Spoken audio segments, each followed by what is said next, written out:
Avec mes parents, nous quittions la région parisienne où nous logeait ma grand-mère pour emménager dans une grande maison familiale perdue dans la forêt, à Bréauté, au croisement de la route de Bréauté et de la rue de Mireville.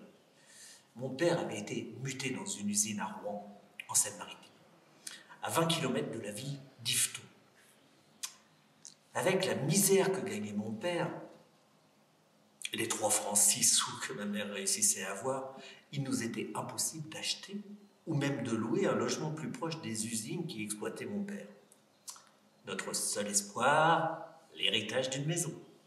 Cette maison était celle du grand-oncle et de la tante de ma mère.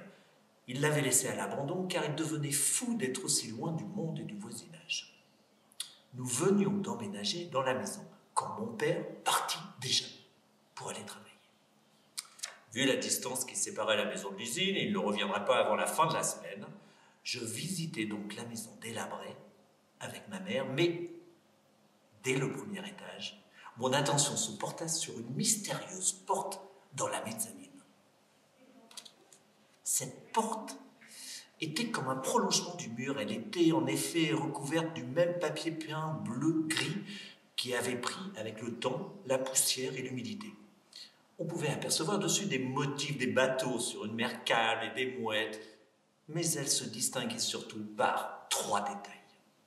D'abord, il n'y avait pas de poignée. Malgré cela, je savais que c'était une porte. De plus, un jeu de lumière se dégageait du seuil comme si une torche brûlait derrière. Et enfin, la serrure n'était pas comme les autres de la maison, elle paraissait ancienne et il n'y avait pas de rosace. Cela m'intriguait. Après le dîner, je m'obstinais à chercher la clé. Mais après plusieurs jours de recherche, je ne voyais point de clé ressemblant à la serrure de cette mystérieuse porte.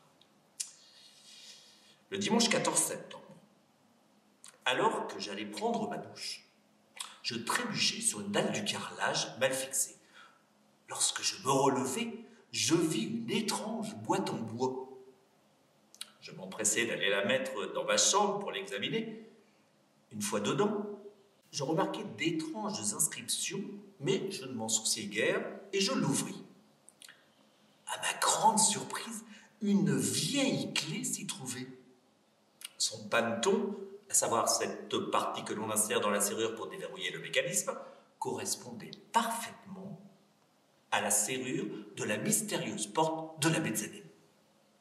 Je m'empressai d'aller l'ouvrir, je mis la clé dans la serrure, mais en ouvrant la porte, je vis derrière un mur de briques rouges qui la condamnait. Je repartis donc à mes occupations en regardant une dernière fois la porte. Je vis une silhouette qui formait mon reflet parfait. En m'approchant de plus près, je compris que c'était un trou. Je me précipitai dedans et je me réveillai soudain dans mon lit. Mais je me demandais si c'était réel ou un rêve. J'allais chercher ma mère, mais je ne la trouvais pas. Donc je me préparais pour aller à l'école.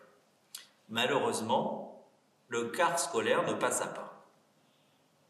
Je regardais ma montre plusieurs fois. Je n'étais pas en retard. C'était bien le bus qui n'était pas là. Au bout de 20 minutes, je rentrais chez moi en espérant retrouver ma mère, mais elle n'était toujours pas là. Je voulus l'appeler, mais personne ne me répondit. Je me rendis dans le bourg.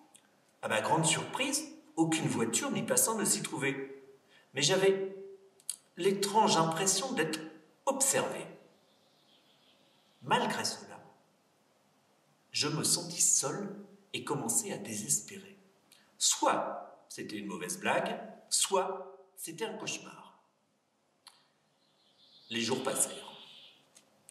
Je voyais souvent un spectre, toujours de dos. J'essayais de communiquer avec lui plusieurs fois, mais c'était comme s'il m'ignorait.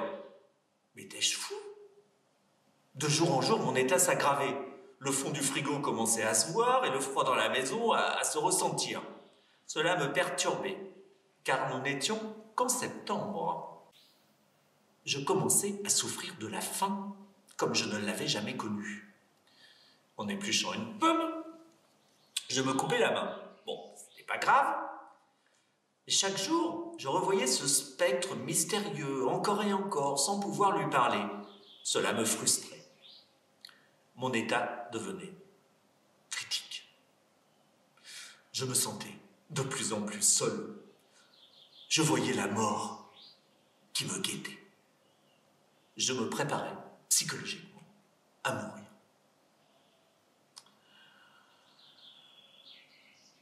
Mais peut-être n'était-ce qu'une impression, comme tout ce qui se trouvait autour de moi. Un jour, en me réveillant, je vis le spectre me fixer droit dans les yeux. Je me rendis compte qu'il me ressemblait étrangement. Cela me terrifia. Nous restâmes de longues minutes à nous observer dans le blanc des yeux. Soudain, mon corps partit en poussière. Je m'efforçai de lutter. Le spectre me sourit en me laissant me décomposer, seul au monde. Je me réveillai peu de temps après dans un hôpital, entouré d'une dizaine de médecins. Ils me racontèrent que j'étais censé être mort et que mon corps avait cessé de fonctionner. Ils n'avaient aucune explication à ma résurrection. Quelques jours plus tard, une fois rentré chez moi, je regardai ma main et je vis la coupure que je m'étais faite dans l'autre monde. Elle était toujours